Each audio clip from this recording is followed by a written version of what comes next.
Charities must adhere to minimum financial standards on transparency and accountability in order to manage this risk of losing trust and reputation.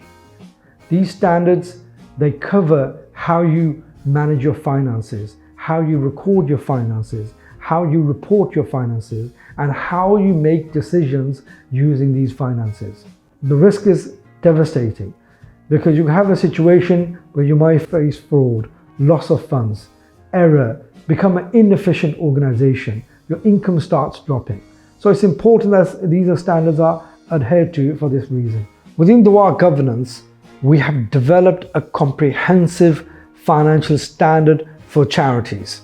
This represents decades of work working with all sizes of charities, small to large, simple to complex charities. And what we've done in this standard is not only covered the finance department, we covered how the trustees should be using finances, we covered HR, we covered programs and projects. So we covered all aspects of a charity that basically should come together in ensuring good financial governance. And what we've also done in this financial standard is we've incorporated the Charity Commission's internal control checklist and the questions that the banks often ask as well. On top of that, the way this standard works is that we do an assessment, and in that assessment, we identify the areas where you comply with the standard, and where you don't comply with the standard, we then work with you to develop an action plan that we then, as Dua governance, certify as being an effective action plan to address the gaps that this standard has identified. So the key features of this financial standard, and these are the areas of focus when we were developing this standard was, first, it drives accountability and transparency within the organization, internally and externally for donors.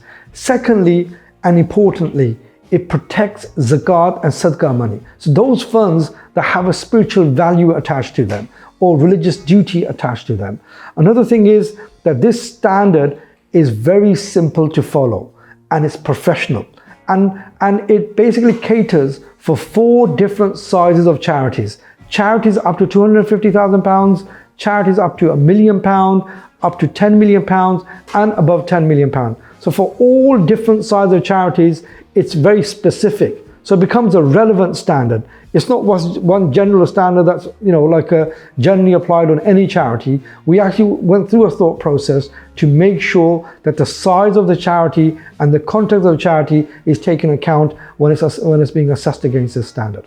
If you need to learn more about this standard, please contact us. We would love to explain and clarify how the standard works. Please contact us through our email and through our phone number.